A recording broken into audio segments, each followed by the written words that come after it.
Doctor साहब, पिछले दिनों पीपीई किट को लेकर के, टेस्टिंग किट को लेकर के काफ़ी बवाल रहा। एम्स देश का सबसे प्रीमियर इंस्टीट्यूट है। अब ये सारे इशू जो है सॉर्ट आउट होते हुए दिख रहे हैं। आईसीएमआर ने रातों रात 2 दिन के लिए जो चाइना से किट आई थी उसकी टेस्टिंग को रोक दिया था। ऐसे में कौन सी किट ज़्यादा कारगर है और किस देश की किट को हमारे यहाँ इस्तेमाल किया जा रहा है? क्या जो देसी किट है वो भी कारगर है, वो काम कर रही है, या क्या स्टेटस है? नहीं, आप टेस्टिंग किट की बात कर रहे हैं या पीपीई की बात कर रहे हैं? टेस्टिंग किट की बात कर रहा हूं। तो देखिए, अभी तक जो टेस्टिंग किट है, दो टेस्टिंग किट जो है, हम एक तो डायग्नोसिस के लिए करते हैं और दूसरा जो है इम्यूनिटी को देखने के लिए करते हैं। शायद थोड़ी सी क्योंकि आईसीएमआर की क्लियर कट गाइडलाइंस थे, गवर्नमेंट ऑफ इंडिया की क्लियर कट गाइडलाइंस थे, लेकिन उसका इस्तेमाल लोगों ने डायग्नोसिस में शुरू कर दिया था। वो जो एंटीबॉडीज के लिए टेस्ट था उसका डायग्नोसिस के लिए इस्तेमाल नहीं किया जाता है। डायग्नोसिस का जो है आरटीपीसीआर टेस्ट जो है, जो नेजोफेरेंजियल स्वैब लेते हैं, उसको लेके स्वैब लेते हैं और उसको फिर करते हैं, जो पूरी देश में अभी भी हो रहा है। यही नहीं, पूरी दुनिया में उसी को हो रहा है।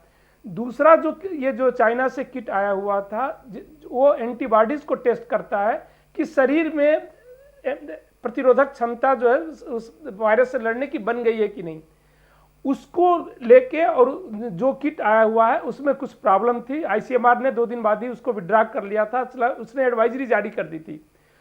एक ही किट यूज किया जा रहा है, 2 किट यूज नहीं किया जा रहा है, और दोनों का पर्पस भी है।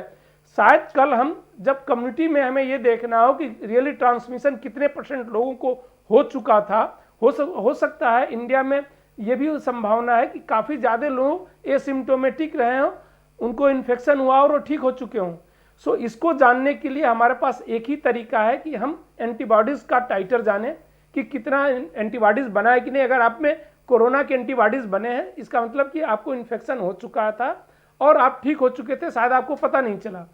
बिल्कुल। या कितने % लोगों को हुआ, तो इसको देखने के लिए उस किट का इस्तेमाल, तो उस किट का इस्तेमाल अभी होगा आगे जाके सर्विलेंस के लिए, और सरकार करेगी, डेफिनेटली करेगी, क्योंकि हमें जानना है कि कितने % लोग इन्फेक्ट हुए हैं। लेकिन डायग्नोसिस के लिए डॉक्टर साहब, एक आखिरी सवाल आपसे ले रहा हूं, उसके बाद मैं आप सभी लोगों का धन्यवाद करूंगा, क्योंकि अगला सेगमेंट हमारे रिपोर्टरों के साथ होने वाला है। आपकी समझ से हार्ड इम्यूनिटी हमारे देश में कब तक डेवलप हो जाएगी? क्योंकि अब जो ये 40 दिन के बाद 2 हफ्ते का और है, तो टोटल 55 दिन हो जाएंगे। तो मेडिकल साइंस में हार्ड इम्यूनिटी डेवलप होने का फिनोमिना क्या है? देखिए, हार्ड इम्यूनिटी जो है, सारी डिजीज के लिए अलग अलग % पे हार्ड इम्यूनिटी होती है। पहले तो हार्ड इम्यूनिटी को समझना पड़ेगा कि क्या होती है। हर आदमी हार्ड इम्यूनिटी की बात करता है और शायद कुछ और समझ के। हार्ड इम्यूनिटी जो होती है, ये होता है कि इनडायरेक्ट वे में जो लोग अनइम्यूनाइज्ड हैं उनको प्रोटेक्ट करना।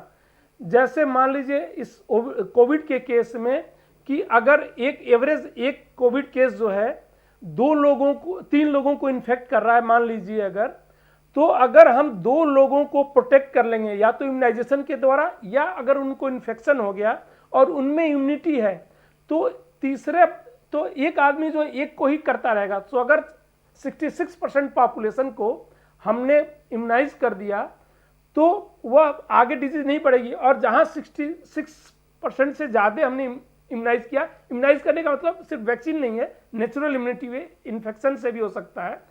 तो वह अगर जहां एक आदमी से कम एक आदमी इन्फेक्ट करने लगा एवरेज, तो वह नेचुरल डेथ हो जाती है उस बीमारी की। हमारी कोशिश जो है हार्ड इम्यूनिटी से होती है, यही करने की होती है कि एक आदमी जो है एक आदमी से कम को ये करे। ये जो है कितने % पे हार्ड इम्यूनिटी होगा, बहुत ही कंट्रोवर्शियल है।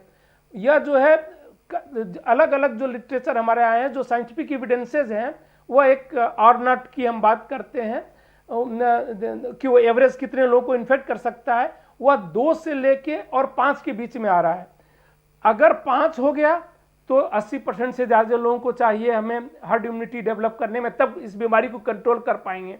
अगर 3 के आसपास है तो 66% से ज़्यादा हो जाएगा तो हम कर पाएंगे। तो ये एक सिंपल सा इसका हार्ड इम्यूनिटी का बेसिक प्रिंसिपल होता है।